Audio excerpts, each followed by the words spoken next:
오후 3시 이영희 씨는 운동화 끈을 묶었습니다. 오늘도 한강공원을 걸을 시간입니다. 건강을 위해 시작한 걷기 운동. 벌써 6개월째입니다. 매일 1시간씩 빠짐없이 걸었습니다. 주변에서 모두 걷기가 좋다고 했으니까요. 하지만 이상한 일이 생겼습니다. 걸으면 걸을수록 몸이 더 아팠습니다. 허리가 뻐근했고 무릎이 시큰거렸습니다. 발바닥에는 통증이 왔습니다. 이상하다. 분명히 건강해지려고 걷는 건데 왜 오히려 아플까? 병원에 가니 의사 선생님이 물었습니다. 어떻게 걸으세요? 이영희 씨는 대답했습니다. 그냥 열심히 빨리 걷죠. 많이 걸어야 효과가 있다고 해서요. 의사 선생님은 고개를 저었습니다. 그게 문제입니다. 걷기는 양이 아니라 방법입니다. 잘못 걸으면 독이 될 수 있어요. 혹시 여러분도 이런 경험 있으신가요? 매일 걷는데 오히려 무릎이 아프다. 걷고 나면 허리가 뻐근하다. 발바닥이 아파서 신발을 자주 바꾼다. 열심히 걷는데 체력은 나아지지 않는다. 만약 그렇다면 지금부터 집중해서 들어주세요. 재활의학과 전문의 박민수 박사는 이렇게 설명합니다. 많은 시니어분들이 걷기를 열심히 하세요. 하루 만보 2시간씩 걷는 분들도 계시죠. 하지만 중요한 건 얼마나 걷느냐가 아니에요. 어떻게 걷느냐입니다. 잘못된 걷기는 3가지 문제를 만듭니다. 첫째, 관절에 무리를 줍니다. 60대 이후의 관절은 젊은 사람과 다릅니다. 연골이 얇아져 있고 인대가 약해져 있죠. 이 상태에서 무리하게 걸으면 오히려 관절이 손상됩니다. 마치 낡은 기계를 쉬지 않고 돌리는 것과 같아요. 둘째, 근육 불균형이 생깁니다. 잘못된 자세로 걸으면 특정 근육만 과도하게 사용됩니다. 어떤 근육은 너무 긴장하고 어떤 근육은 제대로 쓰이지 않죠. 이게 반복되면 몸이 틀어집니다. 셋째, 에너지를 낭비합니다. 효율적으로 걷지 못하면 같은 거리를 걸어도 힘이 더 듭니다. 숨이 차고 쉽게 지치죠. 박민수 박사는 이렇게 비유합니다. 자동차도 잘못 운전하면 기름만 많이 먹고 빨리 고장 나잖아요. 우리 몸도 마찬가지예요. 제대로 걸어야 오래 걸을 수 있습니다. 그렇다면 이영희 씨는 어떻게 잘못 걷고 있었을까요? 박민수 박사가 이영희 씨의 걷기를 관찰했습니다. 그리고 3가지 문제를 발견했습니다. 첫 번째, 시선이 아래를 향하고 있었습니다. 이영희 씨는 걸을 때 항상 땅을 보며 걸었습니다. 넘어질까봐 조심스러웠던 거죠. 하지만 이렇게 걸으면 어깨가 구부정해지고 허리에 무리가 갑니다.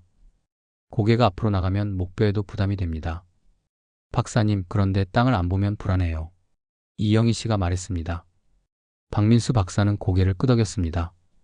그 마음 이해합니다. 하지만 시선은 전방 10m를 보셔야 해요. 고개를 들면 자연스럽게 등도 펴지고 걷기가 훨씬 편해집니다. 두 번째, 보폭이 너무 넓었습니다. 이영희 씨는 빨리 걷기 위해 보폭을 크게 벌렸습니다. 많이 걸어야 운동이 된다고 생각했으니까요. 하지만 보폭이 너무 넓으면 무릎과 고관절에 충격이 갑니다. 착지할 때마다 관절이 버텨야 하는 힘이 커지는 거죠. 박민수 박사는 설명합니다. 시니어분들은 보폭보다 걸음수를 늘리셔야 해요. 작고 빠른 걸음이 크고 느린 걸음보다 훨씬 안전합니다. 세 번째, 팔을 거의 흔들지 않았습니다. 이영희 씨는 걸을 때 팔을 몸에 붙인 채 걸었습니다. 팔을 흔드는 게 어색하게 느껴졌던 거죠. 하지만 팔을 흔들지 않으면 균형이 무너집니다. 하체만 사용하게 되면서 다리에만 부담이 집중되죠. 걷기는 전신 운동이에요. 팔을 자연스럽게 흔들면 상체 근육도 쓰이고 균형도 잡히고 에너지 소모도 커집니다. 박민수 박사가 정리했습니다. 이영희 씨가 아팠던 이유는 간단했습니다. 열심히 걸었지만 몸에 무리가 가는 방식으로 걸었던 거죠. 그럼 어떻게 걸어야 할까요? 박민수 박사는 3-3-3 걷기 원칙을 알려줬습니다. 첫 번째, 시선은 전방 3m에서 10m 사이입니다. 고개를 들고 시선은 자연스럽게 앞을 봅니다. 땅을 보지 마세요. 멀리 보는 겁니다. 그러면 자연스럽게 등이 펴지고 어깨가 뒤로 갑니다. 턱은 살짝 당겨주세요. 이렇게 하면 목뼈가 바로 섭니다. 처음엔 어색할 수 있어요. 하지만 일주일만 연습하면 익숙해집니다. 두 번째, 보폭은 자신의 발 크기 3배입니다. 너무 넓게 걷지 마세요. 자기 발 크기의 3배 정도가 적당합니다. 보통 50cm에서 60cm 정도죠. 보폭이 작아도 괜찮습니다. 대신 걸음을 자주 떼세요. 작고 빠르게 경쾌하게 걷는 겁니다. 이게 관절에 가장 안전한 걷기입니다. 세 번째, 하루 30분씩 주 3회입니다. 매일 2시간씩 걸을 필요 없어요. 하루 30분이면 충분합니다. 일주일에 3번에서 5번. 이 정도만 해도 심폐 기능이 좋아지고 근력이 유지됩니다. 중요한 건 꾸준함이에요. 무리하게 많이 걷다가 다치는 것보다 적당히 오래 걷는 게 훨씬 낫습니다. 박민수 박사는 강조합니다. 시니어 걷기는 마라톤이 아닙니다. 천천히 제대로 오래 할 수 있는 운동이에요. 자, 이제 여러분이 가장 궁금해하실 부분입니다. 이영희 씨가 실제로 실천한 그리고 효과를 본 올바른 걷기 체크리스트를 지금부터 알려드리겠습니다. 지금 당장 확인해 보세요. 여러분의 걷기는 안전한가요? 첫 번째 체크, 거울 앞에서 옆모습을 확인하세요. 귀, 어깨, 골반, 발목이 일직선인가요? 고개가 앞으로 나가 있지 않나요? 등이 구부정하지 않나요? 바른 자세는 이렇습니다. 귀는 어깨 위에, 어깨는 골반 위에, 골반은 발목 위에. 일직선으로 서는 겁니다. 턱은 살짝 당기고 배에 살짝 힘을 줍니다. 이 자세로 걸으면 척추에 무리가 가지 않습니다. 두 번째 체크, 신발 밑창을 확인하세요. 신발 뒤꿈치 바깥쪽만 달았나요? 아니면 앞쪽만 달았나요? 한쪽만 심하게 달았다면 잘못 걷고 있는 겁니다.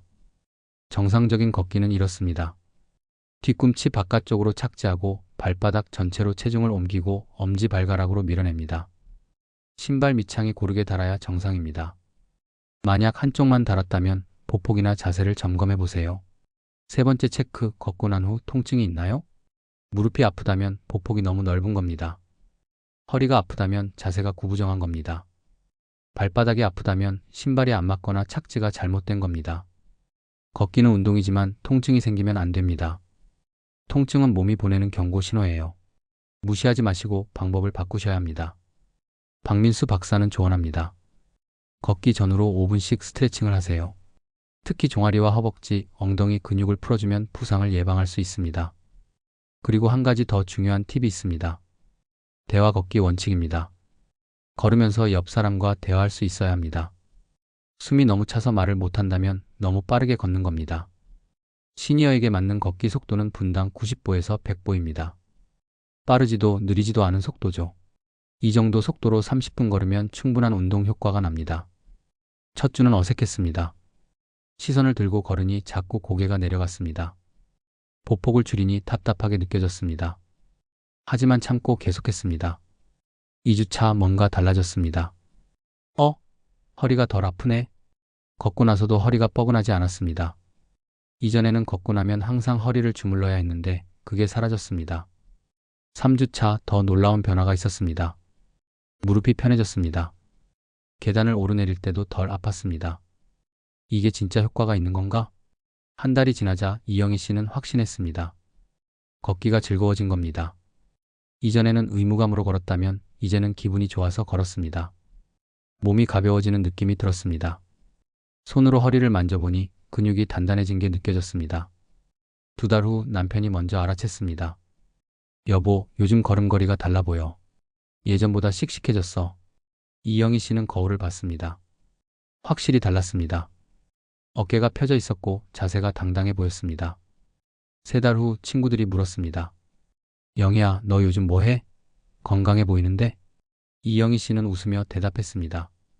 특별한 거 안 했어. 그냥 제대로 걷기 시작했을 뿐이야. 지금 이영희 씨는 매일 오후 3시에 한강을 걷습니다. 30분 천천히 바른 자세로. 그리고 걷고 난 후에는 몸이 개운합니다. 무릎도 허리도 편안합니다. 제대로 걸으니까 몸도 따라오는구나.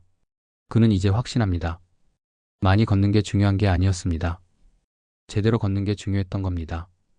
박민수 박사는 마무리하며 말합니다. 걷기는 가장 안전하고 효과적인 운동입니다. 하지만 제대로 걸어야 해요. 자세를 바로 하고 보폭을 줄이고 적당한 시간만 걷세요. 그러면 80세, 90세까지도 씩씩하게 걸을 수 있습니다. 오늘 저녁부터 시작해보세요. 거울 앞에서 자세를 확인하고 신발 밑창을 체크하고 바른 자세로 걸어보세요. 한 달 후 여러분은 몸이 달라진 걸 느끼실 겁니다. 1년 후 박민수 박사의 외래에 이영희 씨가 다시 찾아왔습니다. 정기 검진 때문이었습니다. 박사님, 저 요즘 하루에 5km씩 걸어요. 전혀 안 아파요. 박민수 박사는 웃으며 말했습니다. 제대로 걸으시니까 그렇죠. 이제 평생 걸으실 수 있을 겁니다. 이영희 씨는 고개를 끄덕였습니다. 이제는 걷기가 즐거워요. 아침에 눈 뜨면 오늘도 걸어야지 하는 생각이 들어요. 몸도 마음도 가벼워졌습니다. 지금 이영희 씨는 매일 한강을 걷습니다. 바른 자세로 적당한 보폭으로 30분씩, 그리고 집에 돌아오면 개운합니다. 무릎도 허리도 발도 편안합니다. 걷기는 양이 아니라 질이었구나. 여러분 기억하세요. 많이 걷는다고 건강해지는 게 아닙니다. 제대로 걸어야 건강해집니다. 오늘부터 시작하세요. 시선을 들고 보폭을 줄이고 팔을 자연스럽게 흔들며 걸으세요. 한 달 후 여러분은 몸이 달라진 걸 느끼실 겁니다. 2달 후에는 걷기가 즐거워질 거고요. 3달 후에는 주변 사람들이 알아챌 겁니다. 이영희 씨처럼 여러분도 80세까지 씩씩하게 걸을 수 있습니다. 제대로 걸으면 평생 걸을 수 있습니다. 오늘 여러분의 걷기를 점검해 보세요. 이 영상이 도움이 되셨다면 구독과 좋아요 버튼을 눌러주세요. 그리고 걷기 운동을 하시는 가족, 친구들에게도 꼭 공유해 주시기 바랍니다. 댓글로 여러분의 경험도 나눠주세요. 저도 무릎이 아파요. 자세 체크해 봤어요. 내일부터 시작할게요. 어떤 이야기든 좋습니다. 걷기 전문가 박민수 박사가 직접 댓글로 답변도 드릴 예정입니다. 오늘도 여러분의 걸음이 가볍기를 바랍니다. 여기까지 시청해 주셔서 감사합니다.